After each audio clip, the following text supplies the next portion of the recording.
بسم الله الرحمن الرحيم نحمده ونصلي على رسوله الكريم أما بعد أعوذ بالله من الشيطان الرجيم ولا تلبسوا الحق بالباطل وتكتموا الحق وأنتم تعلمون وأقيموا الصلاة وآتوا الزكاة واركعوا مع الراكعين أتأمرون الناس بالبر وتنسون أنفسكم وأنتم تتلون الكتاب صدق الله العظيم السلام عليكم ورحمة الله وبركاته قدرменді мұсылман бауырларым, бүгінгі тоқтап кеткім келген мәселе ол фитна мәселесі. Расында да қазіргі заманда, қазір уақытта мұсылмандардың арасында жиі қолданатын сөздердің бірі осы фитна мәселесі. Яғни фитна шығарма, фитнашы болма, фитнашылар деген сөздер. Ашығын айтқанда, сондай бір адамдар мұсылмандардың арасында пайда болды. Осындай сөздерді таратып жүр. Пәлен уағызшы, фитнашы, себебі ол балақты уәжіп деді, сақалды уәжіп деді, пәлен күнді тойлауға болмайды деп айтты, жаңа жылды тойлауға болмайды деп айтты, ана мәселені қатты айтты, мына мәселені уәжіп деп айтты. Расында да бұл амалдар, яғни шариғатта бір амалды уәжіптеу, немесе бір имамға қарсы пікір білдіру, немесе мұсылмандардың арасында қарсы пікір болу, ол фитна бола ма? Расында да. Біз Құран аятқа келетін болсақ, Алла Субхану ва Тағала жаңа Бақара сүресінің аяттарында өте көркем түрде фитнаға баратын жолдарын баяндап береді. Мұсылман бауырларым, біз қашан фитнаға баратын жолдарын, фитнаның себептерін білмейтін болсақ, біз өзіміз фитнаға кіріп кетуіміз мүмкін. Сондықтан біз бірінші фитнаның баратын жолдарын білуіміз керек. Алла Субхану ва Тағала Бақара сүресінде фитнаға баратын жолдардың екі үлкен себебін мұсылмандардың арасында баяндап жатыр. Ол да кім? Ол яһудилердің сипаттары. Яһудилер сол екі сипат бойында болғасын әрқашан фитнашы болып есептелді. Алла Субхану ва Тағала оларды, яһудилерді сол екі сипаттан тазаруына, осы сипатты екі сипаттан айырылуына шақырып жатыр. Тағы мұсылмандарды айтып жатыр. Бұл яһудилер осы екі сипатта болды, осы екі сипат бұлардың бойында болғасын, бұлар фитнашы болды деп жатыр. Ол қандай сипаттар? Осы екі сипатты біз әрбір мұсылман білуі тиісті. Егер білсе, әрбір сөзге, әрбір амалға, әрбір хүкімға, әрбір былай айтқанда фатуаға фитна көзімен қарамайды. Себебі ол фитна не екенін білді. Оның бірі Алла Субхану ва Тағала яһудилердің бойындағы сипат, тағы фитнаға баратын сипат, ол وَلَا تَلْبِسُوا الْحَقَّ بِالْبَاطِلِ дейді. Шындықты өтірікпен, жалғанмен араластырма. Яғни шындықты былай айтқанда жасыру әрқашан мұсылмандардың арасында фитнаға апаратын жолдар, фитнаға апаратын сипаттар деп жатыр Алла Субхану ва Тағала. Ол кім? Ол яһудилердің сипаты. Алладан келген хақ, Алладан келген шындықты олар жасыратын болды. وَلَا تَلْبِسُوا الْحَقَّ بِالْبَاطِلِ дейді. Жалған мен өтірікті араластырмаң. Айтатын болсаң, әрқашан шындықты айт дейді. Екеуін бір-бірін араластырып, немесе шындықты жасырып, وَتَكْتُمُوا الْحَقَّ, шындықты жасыру, ол әрқашан фитнаға барады. وَأَنْتُمْ تَعْلَمُونَ, өзіңіз біліп тұрсыңыз, сізіңкі дұрыс емес. Өзіңіз біліп тұрған затты неге сіз екеуін бір-бірін араластырасыңыз? Расында да кейбір кітаптарда келген дейді, Наурузының болмайтынын дейді. Бірақ дейді, неге екі хақиқат мен жалғанды бір-біріне біз араластырамыз? Құран аятта Алла Субхану ва Тағала осыны фитна деп жатыр. Яһудилердің бойындағы сипат осы болды деп жатыр. Олар әрқашанда шындықты біліп тұр, бірақ шындықты айтпай, қасында әрқашанда жалған сөзді қосып айтады жамағатқа. Соның өзі фитна деп жатыр. Немесе кейбіреулер одан да жаман. Мынау сәл де болса шындықты айтады, бірақ өтірікпен, жалғанмен араластырып. Одан да жаман не? وَتَكْتُمُوا الْحَقَّ дейді. Шындықты жасырып, тек қана өтірік, тек қана жалған, тек қана халықтың арасында жалған сөзді тарату, ол фитна. Хақиқатты, хүкімді, وَأَنْتُمْ تَعْلَمُونَ, біліп тұрып, бірақ халықтың былай айтқанда көңіліне қарап,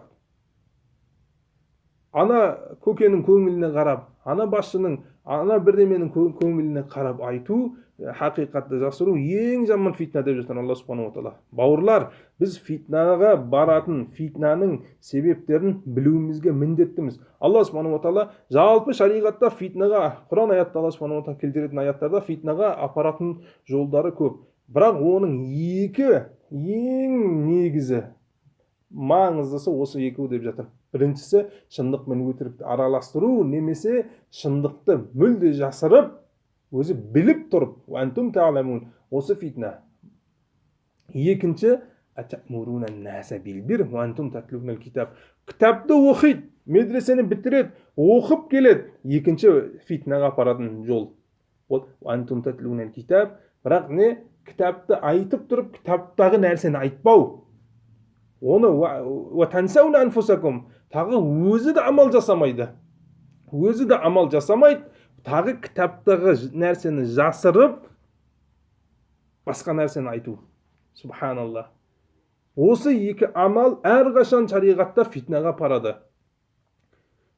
Енді шариғаттың ішінде балақты уәжіптеу, сақалды уәжіптеу, басқа уәжіптеу шынымен де фитнаға апарама. Немесе шариғатта қарсы пікір болу, немесе бір имамдың ойына қарсы ой білдіру, бір бас имамдың ойына қарсы ой білдіру, немесе бір өкіл имамның ойына қарсы ой білдіру, ол шариғатта фитнаға апарама шынымен де. Құран аятта Алла субханала тағала жалпы шариғаттың ішінде, діннің ішінде қарсы пікір болуды жаман көрмейді.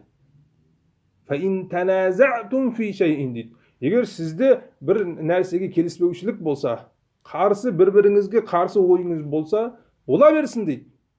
Бірақ фитна қай заманнан басталады дейді. Ол қарсы фикір болу, қарсы ойда болу, ол фитна емес. Енді фитна одан кейін басталады дейді. Фаруддуху илаллахи вар расул. Ин кунтум ту'минуна биллах вал яумил ахир. Егер сіз Алла субханала тағалаға сенетін болсаңыздар, қиямет күніне сенетін болсаңыздар, сіз Аллахның кітабы мен пайғамбардың сүннетімен шешің дейді. Енді бұл келіспеушілігіңізді дейді. Келіспеушілік, қарсы пікір болдыру, анау сақалды сүннет деді, мынау уәжіп деді, ол фитна емес. Анау балақты сүннет деді, анау уәжіп деді, ол фитна емес. Фитна одан кейін басталады деп жатыр Алла субханала тағала.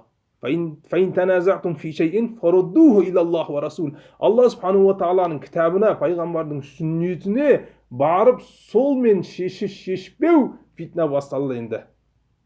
Анау сүннет деді, жақсы сүннет дедің, мынау уәжіп деді. Ол ешқандай зияны жоқ. Шариғатта айтып жатыр. Фаин таназатум фи шайин, бір мәселеде келіспесеңіз, бір-біріңізге қарсы ойда болсаңыз, ол зияны жоқ. Бірақ одан кейін басталады деп жатыр. Сен сүннет дедің ба? Енді қай кітапты айтты? Алла субханала тағаланың кітабында айтты ма? Наби саллаллаху алейхи вассалам сүннетінен айтты ма? Сол енді фитна басталды енді. Сен сол сүннеттен дәлелін айтпасаң, дәлелің жоқ болса, сол дәлел Алланың кітабына тоқтамасаң, Наби саллаллаху алейхи вассалам сүннетінде дәлелің жоқ ба? Дәлелі бар адамға тоқтауың керек. Енді сен тоқтамасаң, сол фитна басталды. Субханалла. Қараңыз. Зәлике хайр деп жатыр Алла субханала тағала аяттың соңында. Зәлике хайр ва ахсану тәуила дейді. Осы хайр мұсылмандарға дейді. Осы Алланың кітабына сенде дәлел жоқ ба? Ешқандай зиян. Сүннеттеу ешқандай зияны жоқ. Немесе Наурузды болады деу ешқандай зиян жоқ. Қашан сен өзіңе Алла субханала тағаланың кітабына руджу қылып, Наби саллаллаху алейхи сүннетіне барып, дәлелің болса, ешқандай зияны жоқ. Бірақ фитна қай заманнан басталады? Сен қарсы пікірің бар, бірақ сен Алланың кітабына, Наби саллаллаху алейхи сүннетіне бармасаң, фитна сол жерден басталады. Тағы немесе басқа аяттарда Алла субханала тағала Уд'у иля сабили раббика бил хикма вал мау'изатил хасана дейді. Алла субханала тағаланың жолына шақыр дейді. Хикметпен, біліммен шақыр дейді. Идфа биллатихи ахсан дейді. Тағы жақсы көркем түрде талас дейді. Талас көркем түрде. Онда таласу шариғатта, қарсы пікір білдіру шариғатта бар. Бірақ қандай көркем түрде болу керек? Яғни біліммен болу керек. Құран мен хадиспен болу керек. Енді сен қашан Құран мен хадиспен болмаса, сол басың фитна сол жерден басталады бауырлар. Балақты уәжіптеу ешқашан фитнаға бармайды. балақты білмеймін сақалды уәжіптеу, сақалды сүннеттеу, басқадау ешқашан фитна қай заманнан басталады? Ол идфа биллати хия ахсан. Ол жақсы көркем түрде болмаса, көркем мінезмен болмаса, көркем мінез деген не сөз өзі? Ғұламалар көркем деген сөзі бұл аяттың тәпсірінде рухул маани деген тәпсірінде былай деп айтады. Қашан қарсы пікір білдіру, қашан фитнаға барады? Бір-біріне қарсы ой білдіру қай заман фитнаға барады? Екі сипат. Ол адамдарда, таласып отқан адамдарда болса, ол фитнаға барады. Бірінші, ол адам өз фікірін, өз ойын, бір адам қарсы фикір білдірсе, соған ренжісе, соған сол қарсы ойды қаламаса, жүрегінде ренжіш білдірсе, сол кезде бұл бірінші сипат дейді. Ол жаңағы көркем түрде таласпағанның белгісі дейді. Сен уәжіп дедің, анау сүннет деді, сен оған ренжіме. Саған қарсы шыққан адамдарға ренжісең, сен фитнаға кіріп кеткенің болады. Екінші сипат дейді. Сен ол қарсы ойда адамдарға, саған қарама қарсы ойда адамдарға жүрегіңде кек сақтасан, оны жаман көрсең, оны жек көрсең, мынау сүннет деп айтады. Немесе мынау радикалдар, мыналар фитнашылар, сақалды уәжіп дейді, мыналар балақты уәжіп дейді, ананы болмайды, мынаны болмайды дейтіндер бұлар деп. Жүрегіңде оларды жек көрсең, саған қарсы пікір білдіргендерді, қарсы пікір таластырған адамдарды жек көрсең, жаңа ғұламалар айтады, бұл енді сен фитнаға кіріп кеттің дейді. Сен екі сипатты бойыңнан айыра алмасаң, сен ешқашан онда барма таласқа. Сен таласқа барсаң, сен фитнашы боласың.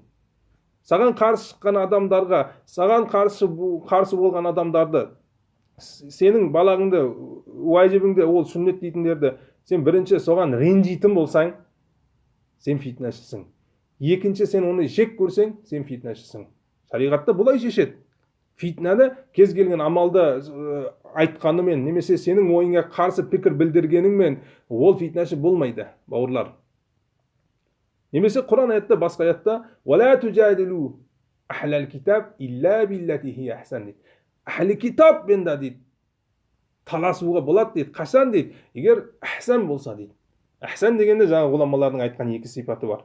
Таласқанда сен саған қарсы білдіргендерді сен ренжіме. Неге ол менің ойымда келіспеді? Неге маған қарсы шықты деген ой болмауың керек сенде. Немесе оны сен жек көрмеуің керек. Қазір фитна содан басталып отыр. Қарсы ой білдіргендерді ол ренжит, қаламайды. Неге ол уәжіп деп айтады? Шариғат рұқсат берді. Шариғат таласуға рұқсат берді, қарсы пікір білдіруге рұқсат берді. Саған ренжуге рұқсат емес. Немесе сен оны жек көруге рұқсат емес. Сондықтан бауырлар, әрқашан ислам діні қарсы пікір білдіруге, немесе келіспеуге рұқсат береді, рұқсат береді, бірақ неге рұқсат бермейді? Алланың сүннетіне тоқтамағанға рұқсат бермейді. Сондықтан бауырларымыз, қазіргі тақырыбымда айтар мәселем, фитна мәселесін біліп, қай жерде, қай мәселе фитна болатын біліп қолданғанымыз жақсы болады, бауырлар. Себебі қазіргі заманда сол фитна деген сөз дінсіз адамдардың құралы болып кеткен. Яғни шариғаттың үлкен хүкімдарын тоқтатуға, немесе дауатшы, дінге еңбегін сіңіріп жатқан адамдардың еңбегін тоқтатуға, сол печатты басып, сол мөрді басып, солардың амалдарын, солардың еңбектерін тоқтатуға бір үлкен құрал болып жатыр, бауырлар. Сол фитна деген сөзін дұрыс түсінейік. Онда фитна деген яһудилерді Алла субханаху ва тағала фитнаның екі үлкен себебін айтып жатыр. Бір шындықты жалғанмен араластырып айту халыққа, немесе мүлде шындықты жасыру, ол фитна болады. Немесе екіншісі, Құранды, кітапты оқып, кітапты айтпай, кітаптағы басқа нәрсені айту, ол фитна болады, бауырлар. Алла субханаху ва тағала әрқашан бізді фитнаға барудан сақтасын. Ва ахиру дауана алхамдулиллахи раббил аламин.